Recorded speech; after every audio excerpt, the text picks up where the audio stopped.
Assalamualaikum warahmatullahi wabarakatuh. Sahabat Nur Hasanahku yang saya cintai, sebelumnya kami mengucapkan banyak-banyak terima kasih karena saudara sudah kembali ke channel YouTube kami. Oke sahabat Nur Hasanahku, kali ini saya akan membagikan kisah tentang pesan dan ajaran Syekh Siti Jenar. Simak videonya sampai akhir biar tidak gagal paham.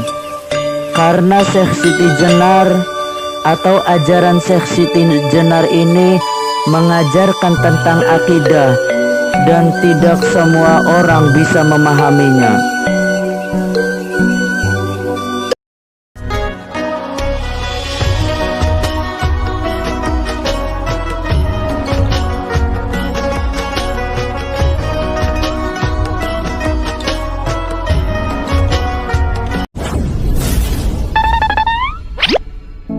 Hai, jangan lupa subscribe dan hidupin tombol loncengnya.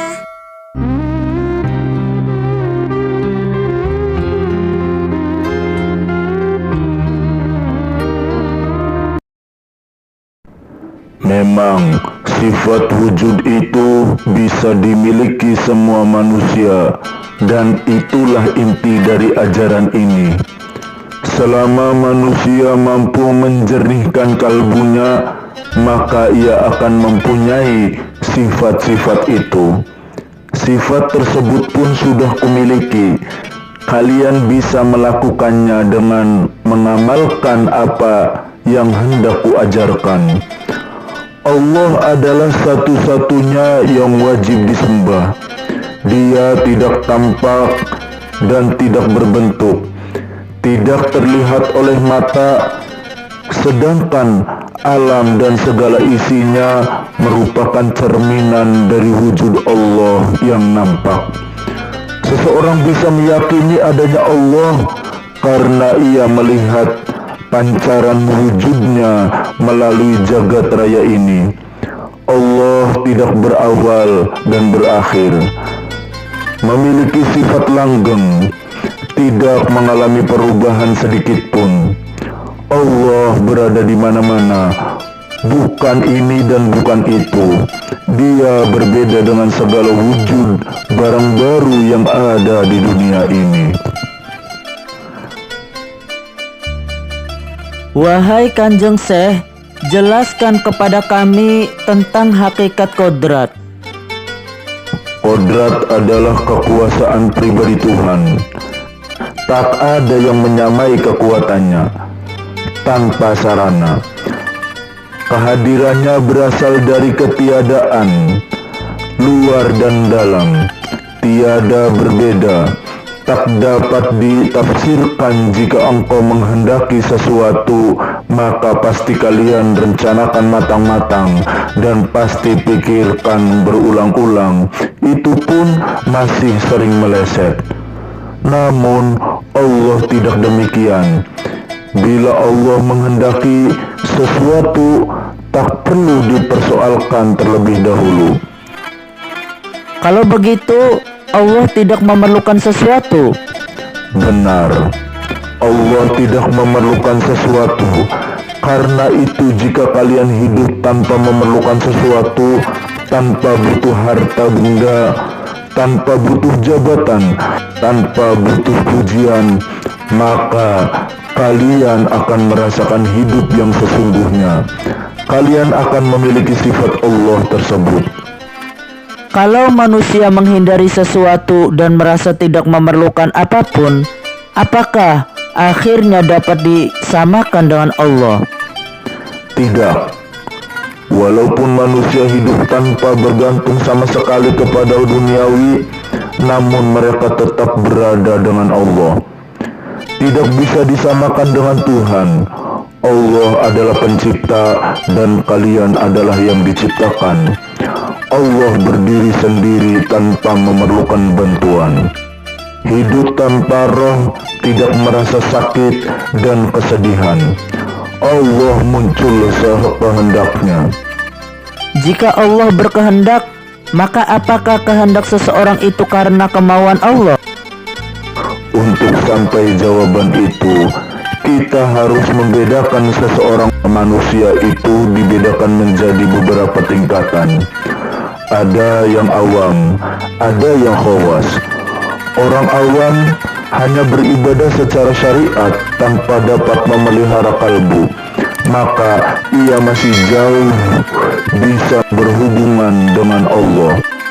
Sedangkan orang-orang khawas termasuk para nabi, rasul dan waliullah, mereka beribadah secara utuh, bahkan sampai pula pada tingkatan hakikat. Kalau kalbunya sudah bersih dari duniawi dan menyatu dengan cahaya ilahi, maka kehendak dan kemauannya itu berasal dari Allah. Perbuatan adalah perbuatan Allah. Maka jangan heran jika ada orang yang diberi karomah sehingga segala ucapannya menjadi bertuah. Kalau begitu, ibadahnya orang yang sudah khawas itu merupakan kehendak Allah. Benar, mereka mempunyai kejernihan akal budi, memiliki kebersihan jiwa dan ilmu. Sholat 5 waktu dan berzikir merupakan kehendak yang sangat dalam, bukan kehendak nafsunya, namun kehendak Allah Subhanahu wa Ta'ala. Semangatnya sedemikian besar, mereka sholat tidak mengharapkan pahala, tetapi merupakan suatu kewajiban diri dan pengabdian. Badan haluslah yang mendorong untuk menjalankan. Banyak orang yang melakukan sholat tapi tidak menyentuh kepada yang disembah. Ini bagaimana? Memang banyak orang yang secara lahiriah tampak khusyuk sholatnya, bibirnya sibuk mengucapkan zikir dan doa-doa, namun hatinya ramai oleh urusan duniawi mereka. Islam yang demikian ini ibarat kelapa, mereka hanya makan serabutnya, padahal yang paling enak adalah buah, daging kelapa dan air kelapanya. Mereka sholat 5 waktu secara lahiriah saja, tidak berpengaruh sama sekali kepada akal budinya, padahal sholat itu diharapkan dapat mencegah keji dan mungkar. Namun mereka tidak mampu melakukannya dalam kehidupan sehari-harinya. Kalaupun hakikat sholatnya itu membekas pada di budinya, itu pun hanya sedikit. Buat apa sholat 5 kali dalam sehari semalam kalau perangainya buruk? Masih suka mencuri dan berbohong. Untuk apa bibir telah berzikir menyebut asma Allah jika masih berwatak suka mengingkari asma?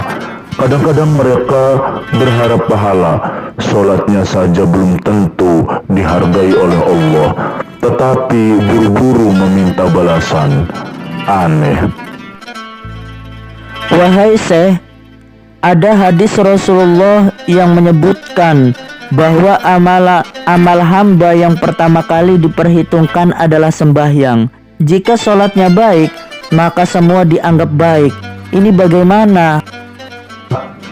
Itu perlu ditafsirkan, tidak boleh dipahami secara dangkal makna dari hadis tersebut.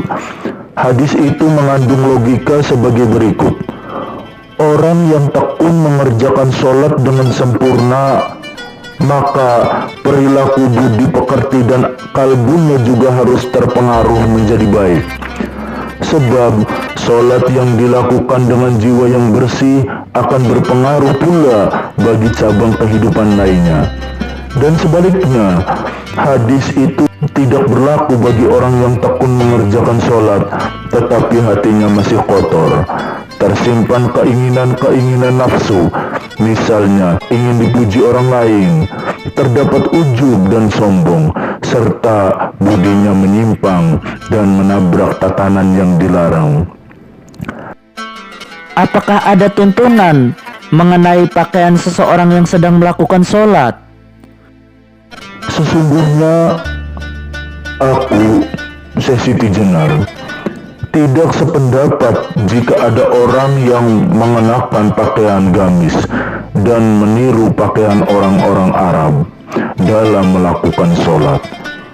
Jika selesai sholat, jubah atau gamis itu dilepas, sedangkan sholat orang tersebut tidaklah menyentuh hatinya. Meskipun berlama-lama merunduk di masjid, namun masih mencintai duniawi, sholat yang pakaiannya kedombrangan itu merunduk di masjid berlama-lama sampai lupa anak istri, sedangkan ia masih mencintai duniawi dan mengumbar nafsu di duniawinya bahkan dalam kehidupan sehari-harinya. Ia seringkali menyusahkan orang lain, maka orang yang demikian itu tidak terpengaruh oleh sholat yang dilakukannya. Biasanya tipe orang yang seperti itu sibuk menghitung pahala. Dia sangat keliru dan bodoh. Pahala yang masih jauh tetapi diperhitungkan, sungguh sedikit pun tidak akan dapat dicapainya. Zat yang luhur dan sejati itu sesungguhnya siapa, wahai Syekh? Gusti Allah. Gusti Allah adalah zat yang tinggi dan terhormat. Ia memiliki 20 sifat, semua timbul atas kehendaknya. Ia mampu mencurahkan ilmu kebesaran, kesempurnaan, kebaikan, keramahan, kekebalan dalam segala bentuk, memerintah umat dapat muncul di segala tempat, dan sakti sekali. Aku, Syekh Siti Jenar, merasa wajib dan menuruti kehendaknya, sebagaimana ajaran Jabariyah dengan kesungguhan dan konsekuen. Selalu kuat cita-citanya, kokoh tidak tergoyahkan terhadap sesuatu yang tidak suci, berpegang teguh kepadanya selama hidup, tidak akan menyembah terhadap ciptaannya baik dalam wujud maupun dalam pengertian. Mengapa Kanjeng Syekh dianggap oleh para wali murtad? Karena ajaranku tidak mudah dipahami oleh orang awam. Bagaimana ajaran Kanjeng Syekh yang dianggap sesat itu? Aku adalah penjelmaan dari zat luhur yang memiliki semangat, sakti, dan kekal akan kematian. Dengan hilangnya duniawi, Gusti Allah telah memberi kekuasaan kepadaku dapat menunggal dengannya, dapat langgeng mengembara melebihi kecepatan peluru, bukannya akal, bukannya nyawa, bukan pula kehidupan yang tanpa penjelasan dari mana asal dan kemana tujuannya. Apa hubungan antara Kanjeng Syekh Siti Jenar dengan Allah yang kau sebut sebagai zat sejati itu? Zat yang sejati menguasai wujud penampilanku karena kehendaknya, maka wajarlah jika aku tidak mendapat kesulitan. Aku bisa berkelana kemana-mana, tidak merasa haus dan lelah, tanpa sakit dan lapar, karena ilmu kelepasan diri, tanpa suatu daya kekuatan. Semua itu disebabkan jiwaku tidak ada bandingannya. Secara lahiriah memang tidak berbuat sesuatu, tetapi tiba-tiba sudah berada di tempat lain. Gusti kang murbeng dumadi Allah yang kuniciti. Kutaati siang malam, yang kuturuti segala perintahnya. Tiada menyembah Tuhan lain kecuali setia terhadap suara hati nuraniku, Allah Maha Suci. Wahai Syekh, jelaskan apa yang dimaksud bahwa Allah itu Maha Suci. Allah Maha Suci itu hanya istilah saja, merupakan nama saja. Sebenarnya hal itu dapat disamakan dengan bentuk penampilanku. Jika kalian melihatku, maka tampak dari luar sebagai warangka atau kerangka, sedangkan di dalamnya adalah kerisnya atau intinya yang agung, yang tidak ada bedanya dengan kerangka. Tuhan itu yang tidak dapat dilihat dengan mata, tetapi dilambangkan seperti bintang yang bersinar cemerlang. Sifatnya berwujud samar-samar, bila dilihat warnanya indah sekali seperti cahaya. Di manakah Tuhan berada? Kami membayangkan Dia ada di langit ketujuh dan bersemayam di dalam singgasana layaknya raja. Hahaha. Itu salah besar. Itu kebodohan. Sesungguhnya Tuhan tidak berada di langit ketujuh dan tidak berada di singgasana ataupun ars atau kursi. Bila kalian membayangkan demikian, maka hati kalian sudah musyrik, berdosa besar. Kalian menyamakan dia dengan raja atau dengan penguasa. Kami jadi bingung Kanjeng Syekh. Lalu Tuhan itu ada di mana? Kalau kalian bertanya demikian, maka jawabannya mudah. Gusti Allah itu tidak kemana-mana, tetapi ada di mana-mana. Kami semakin tidak mengerti. Bisakah Kanjeng Syekh memberi penjelasan yang lebih gamblang? Gusti Allah itu berada pada zat yang tempatnya tidak jauh. Dia bersemayam di dalam tubuh kita, tetapi hanya orang yang kuas, orang yang terpilih dapat melihat, tentunya dengan mata batin. Hanya mereka yang dapat merasakannya. Apakah Allah itu berupa roh atau sukma? Bukan roh atau bukan sukma. Allah adalah wujud yang tak dapat dilihat oleh mata, tetapi dilambangkan seperti bintang-bintang bersinar cemerlang. Sudah kukatakan tadi, warnanya indah sekali. Ia memiliki 20 sifat seperti sifat wujud atau ada, tidak berawal, tidak berakhir, berbeda dengan barang-barang yang baru, hidup sendiri, dan tidak memerlukan bantuan dari sesuatu, berkuasa, berkehendak, mendengar, melihat, berilmu, hidup dan berbicara. Sifat Gusti Allah yang 20 itu terkumpul menjadi satu, wujud mutlak yang disebut dengan zat. Sifat 20 itu juga menjelma pada diriku. Karena itu, aku yakin tidak akan mengalami sakit dan selalu sehat, punya budi kebenaran, kesempurnaan, kebaikan, dan keramahan. Rohku memiliki sifat 20 itu, sedangkan ragaku yang lahiriah memiliki sifat Nur Muhammad. Wahai Syekh, bukankah Muhammad SAW itu seorang nabi? Apakah Syekh mengaku sebagai nabi? Sedangkan dikatakan bahwa setelah Nabi Muhammad di dunia ini tidak ada kenabian lagi. Jangan salah menafsirkan kata-kataku. Jika salah, maka kau akan sesat dan timbul fitnah.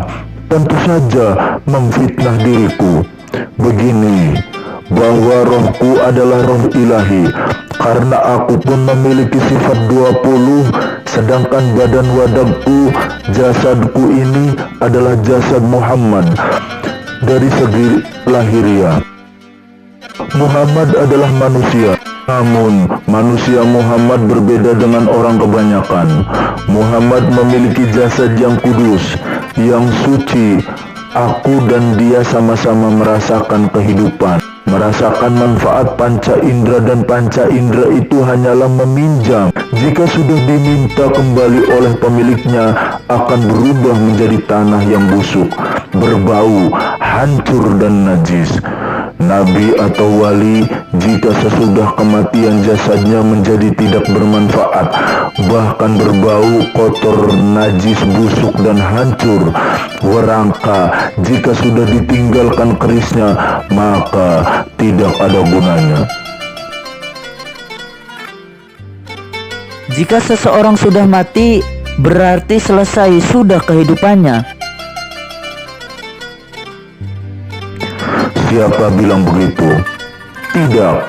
Meskipun jasadnya mati, tetapi sebenarnya ia tidaklah mati. Karena itu, kalian semua harus mengerti bahwa dunia ini sesungguhnya bukanlah kehidupan. Buktinya ada mati. Di dunia ini kehidupan disebut kematian.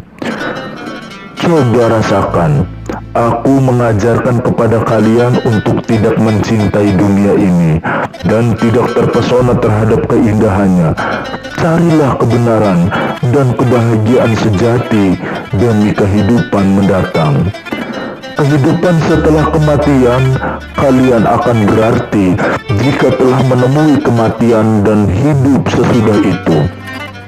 Engkau harus memiliki hidup yang tidak bisa mati, dan hidup yang tidak bisa mati itu hanya kalian rasakan setelah nyawa terlepas dari badan. Kehidupan itu akan dapat dirasakan dengan tanpa gangguan seperti sekarang ini. Ketahuilah, hidup yang sesungguhnya adalah setelah nyawa lenyap dari badan.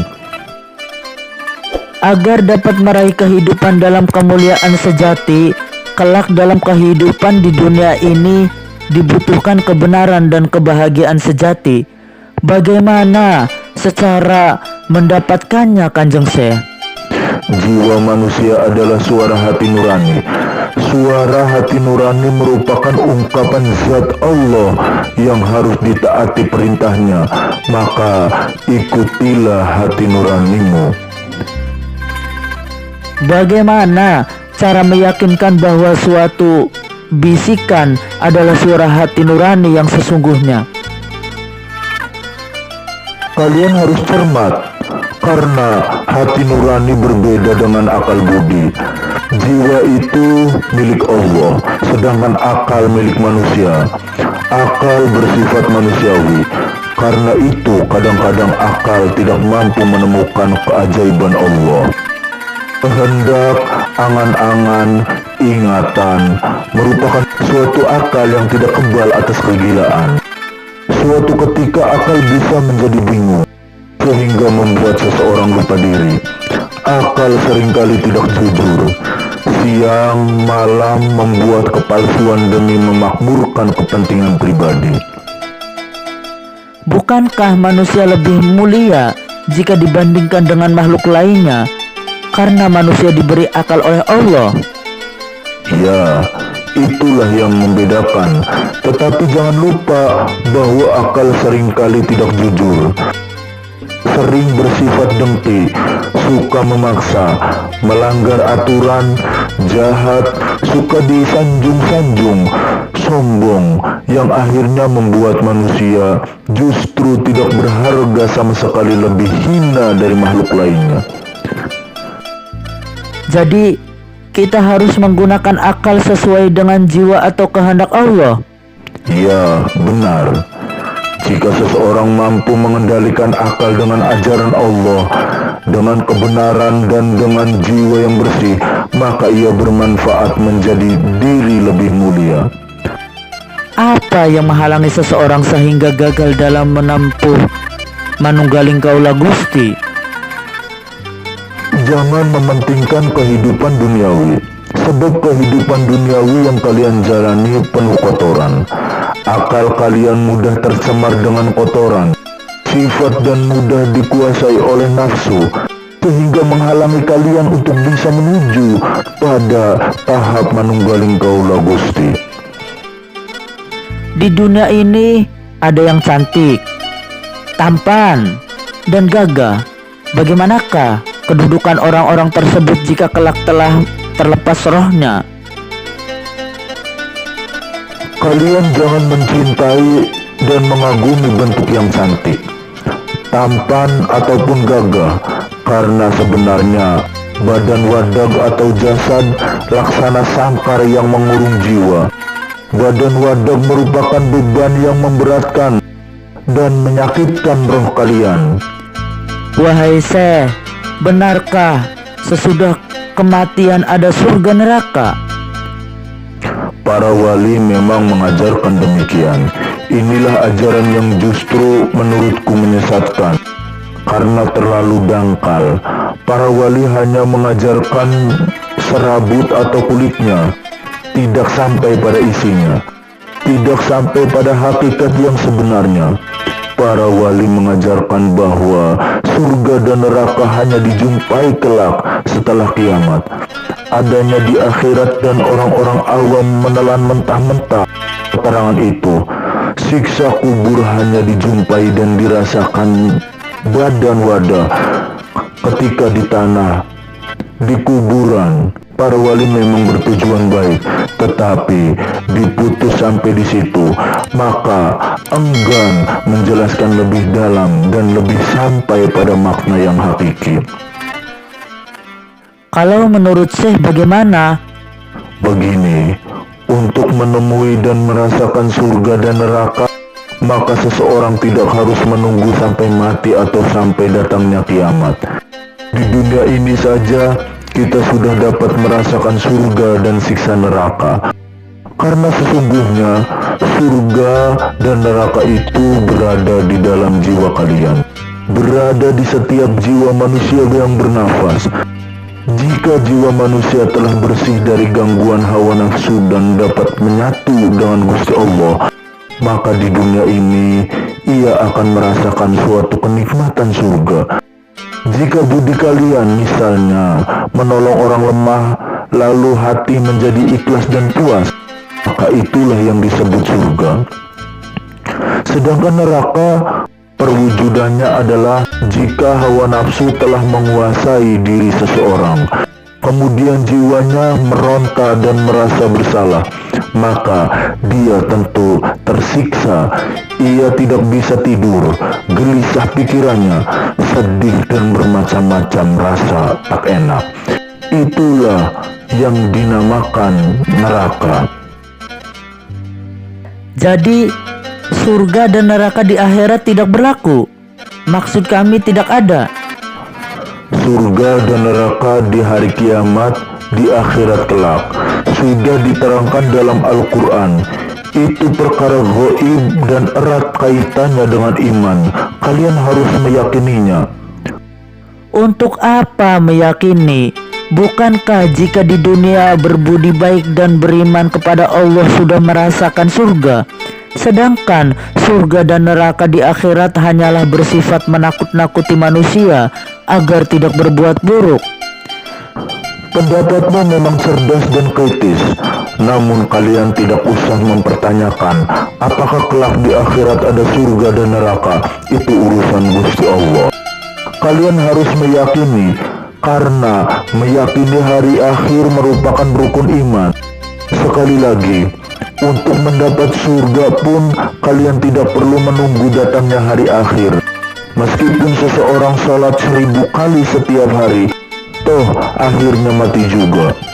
Walaupun badanmu kau tutupi dengan kain surban dan jubah, namun akhirnya menjadi debu juga. Maka jiwalah yang paling penting. Jika keadaan jiwa seperti Tuhan, maka surga akan didapatkannya. Kenikmatan luar biasa akan dirasakan. Wahai Syekh, sesungguhnya yang menjadi pikiranku adalah sebelum ada dunia ini, apakah sudah ada dunia lainnya? Atau setelah kiamat, apakah Tuhan membuat dunia baru lagi seperti sekarang? Sebelum dunia ada, apakah ada dunia lain? Itu hanya Allah yang tahu. Tetapi sekarang kita berada di dunia ini, menempati ruang dan waktu. Dunia ini asalnya adalah baru, kemudian mengalami kerusakan dan kelak akhirnya menjadi hancur, lenyap, tidak berharga setelah kiamat. Apakah Tuhan membuat dunia baru untuk kedua kalinya? Tidak. Wahai Syekh, kalau begitu dunia erat kaitannya dengan raga kita, sedangkan jiwa erat kaitannya dengan alam akhirat. Benar, dunia ini erat kaitannya dengan raga. Raga mempunyai sifat seperti alam semesta, yang semula baru kemudian rusak. Sedangkan jiwa tidak akan mengenal kerusakan, karena jiwa merupakan penjelmaan zat Allah.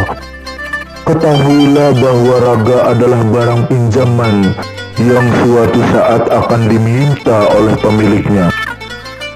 Ketahuilah wahai murid-muridku, raga ini sesungguhnya sangkar yang membelenggu dan menyulitkan jiwa. agar jiwa menjadi bebas, maka suatu saat kelak kalian akan kuajari bagaimana cara melepas jiwa dari raga.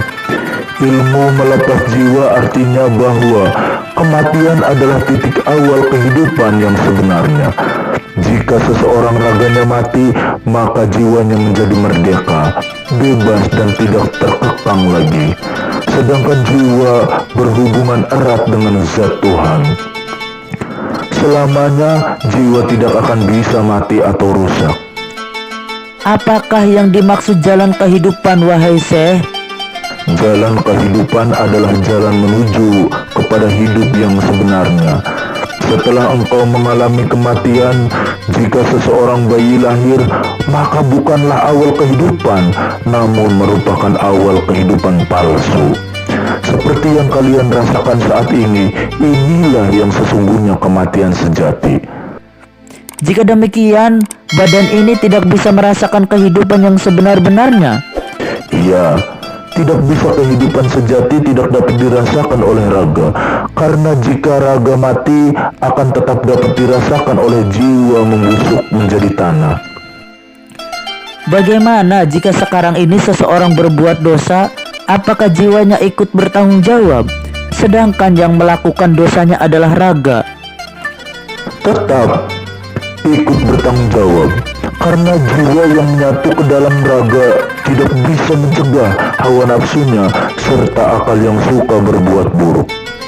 Maaf, saya belum paham, Syekh. Ketahuilah, setiap orang yang lahir di dunia ini, maka jiwanya menyatu dengan akal. Selain akal, dalam diri manusia juga ada hawa nafsu. Ketika seseorang berbuat buruk, berarti raganya didorong dan dipengaruhi oleh hawa nafsu dan akalnya. Akal dan nafsu memang suka berbuat buruk.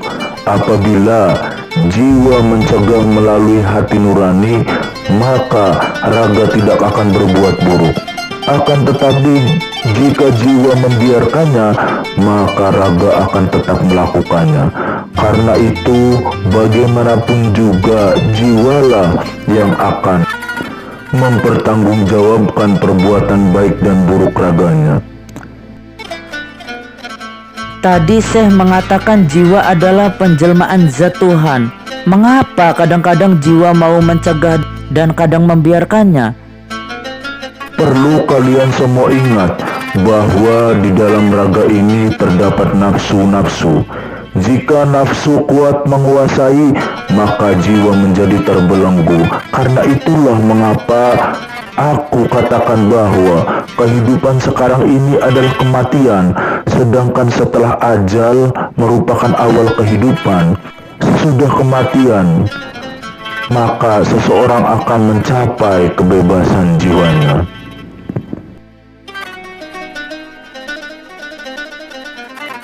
Ajaran Syekh Siti Jenar memang agak beda dengan ajaran para wali songo.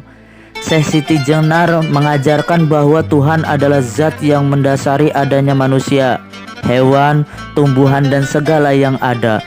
Keberadaan segala yang ada di dunia ini tergantung pada adanya zat. Tanpa adanya zat yang maha kuasa, maka mustahil suatu yang wujud itu ada. Ajaran ini tidak disampaikan oleh para wali songo. Mereka menyadari bahwa umatnya masih terlalu awam terhadap Islam, sehingga memberi materi yang ringan dan praktis saja. Ketahuilah, ajaran Syekh Siti Jenar itu tidak salah, apalagi sesat. Tetapi apabila disampaikan pada orang yang awam, yang tidak dalam ilmunya tentang pengetahuan Islamnya dan imannya, maka bisa menyesatkan umat. Makanya akhir hayat Syekh Siti Jenar itu dihabisi wali songo atas dasar persetujuan Syekh Siti Jenar itu sendiri. Itu saja penjelasan dari kami tentang ajaran Syekh Siti Jenar. Mohon maaf bila ada kesalahan dan kekurangan dari saya pribadi. Wallahul muwafiq ila aqwamit thoriq. Wassalamualaikum warahmatullahi wabarakatuh.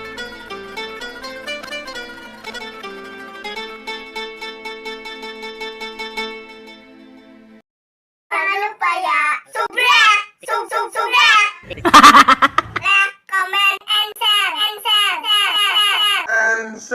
Cepetan